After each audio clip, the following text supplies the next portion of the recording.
If you found your way to this video, your heart may be feeling heavy today. Maybe you are facing a problem that seems impossible to solve. Maybe the bills are piling up, a relationship is falling apart, or your body is worrying you with new symptoms. Or maybe it is not one big thing, but many small things that have slowly piled up until you feel you cannot take another step. It feels like you are carrying an invisible backpack filled with rocks. You move through your day, smiling at co-workers, taking care of your family, but underneath, your knees are shaking from the weight. And the hardest part is this: you feel like you have to carry it alone. It seems as if everyone else has their life together, while you are struggling just to stay afloat. But pause for a moment. Set the backpack down, just for 10 minutes. You do not need to fix your life in this video. You only need to change how you look at the backpack. Let's explore your struggle through 3 ancient stories. These stories have comforted kings, prisoners, and seekers for thousands of years. They are guides to those moments when we feel lost in the dark.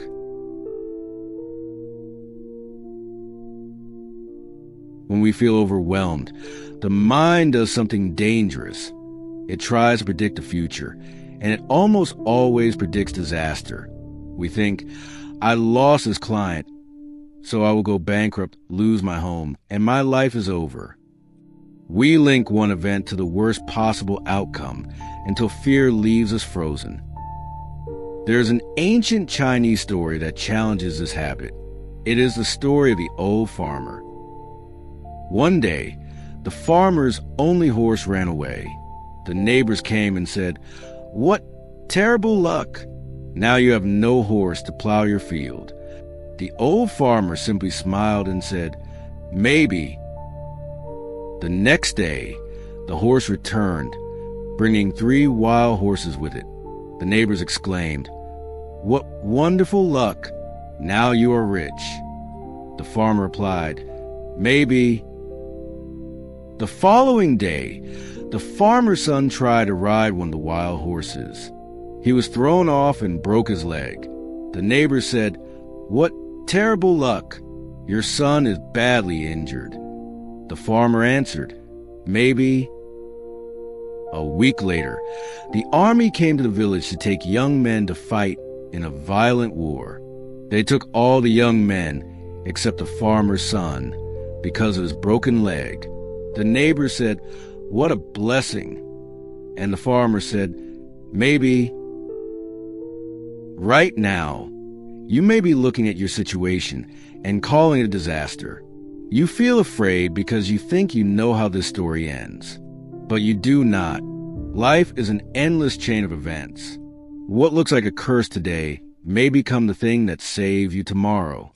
The job you lost might protect your health.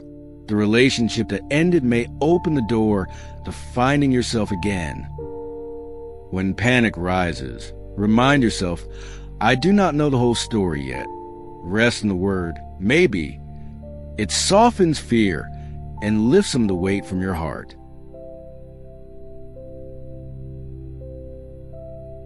Now, let's travel back to ancient Rome. The Stoic philosopher Epictetus was born a slave and lived with a permanent physical disability. He knew pain deeply. He did not believe life was meant to be easy. In fact, he believed a difficult life was a sign of honor.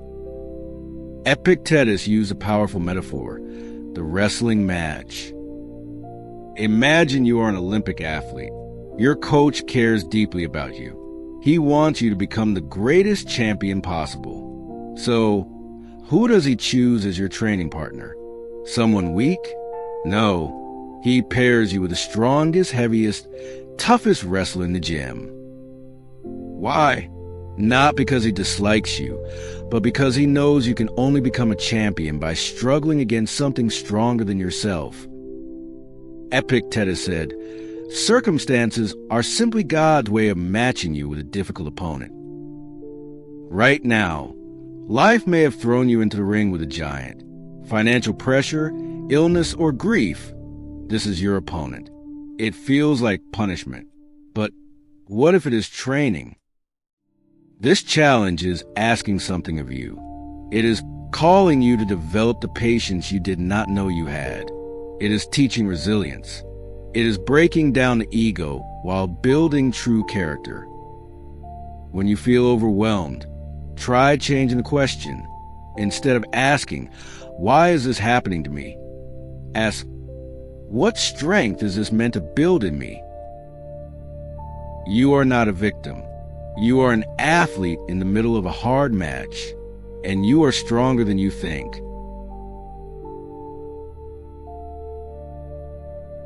Sometimes, the hardest part of suffering is the loneliness. We look at social media or at the people around us and think, why does everyone else seem happy? Why does my life feel like the only one falling apart? There is a beautiful story from the time of the Buddha that helps heal this sense of isolation. It is the story of a woman named Kisa Gautami. Kisa Gautami had a young son whom she loved more than anything. One day, the boy suddenly fell ill and died. Overwhelmed by grief, she could not accept the loss. She carried his body from house to house, begging for medicine to bring him back. At last, someone told her to visit the Buddha. She knelt before him and cried, "Please, give me a medicine that can save my son." The Buddha looked at her with deep compassion and said, "I can help you, but first, bring me a single mustard seed from a house where no one has ever died, where no one has lost a parent, a child, or a friend." Filled with hope, Kisa Gautami rushed into the village. She knocked on the first door. "Do you have a mustard seed? And has no one died in this house?" "We have the seed," the owner said, "but we lost our grandfather last winter." She went to the next house. "We have the seed," they said, "but my husband died 3 years ago." She went from door to door, house to house. By evening, she understood the truth. There was no home untouched by loss. There was no heart without pain. She returned to the Buddha, not with a mustard seed, but with understanding and peace. She realized her suffering was not a personal punishment. It was part of being human.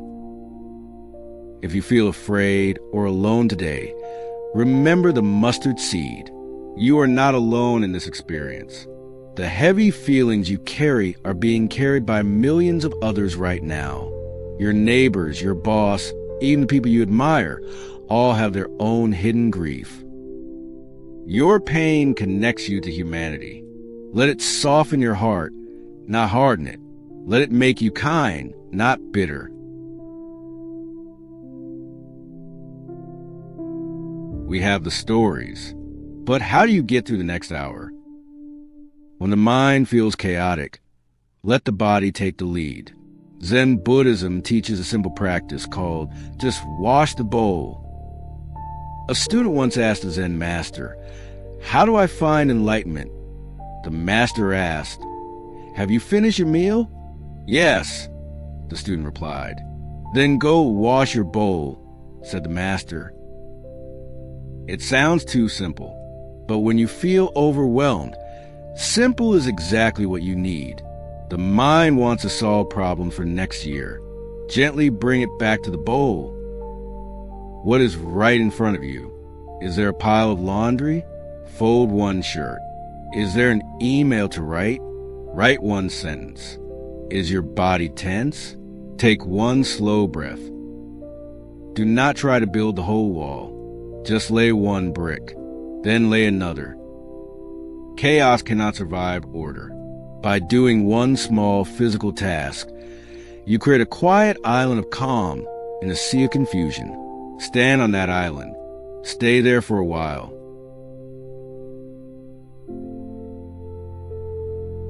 I want to leave you with one final thought. In the depths of winter, trees look lifeless. Their branches are bare, standing in the cold wind. If you did not know better, you might think they were finished. But deep underground, their roots are still drinking. They are gathering strength. They are preparing for a season you cannot see yet.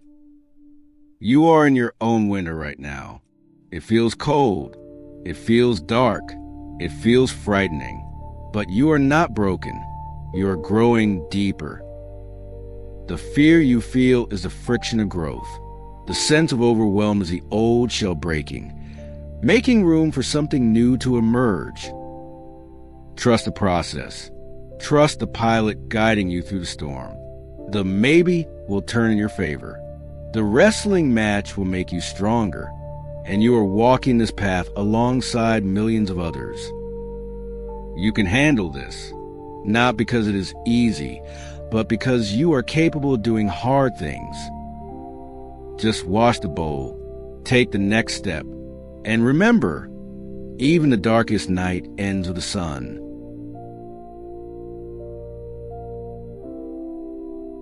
Thank you for spending this moment in reflection. If this video brought you clarity or peace, please like and subscribe to support the channel. May you find gentle ways to return to awareness and live with a calmer mind. Thank you for watching Daily Wisdom Light.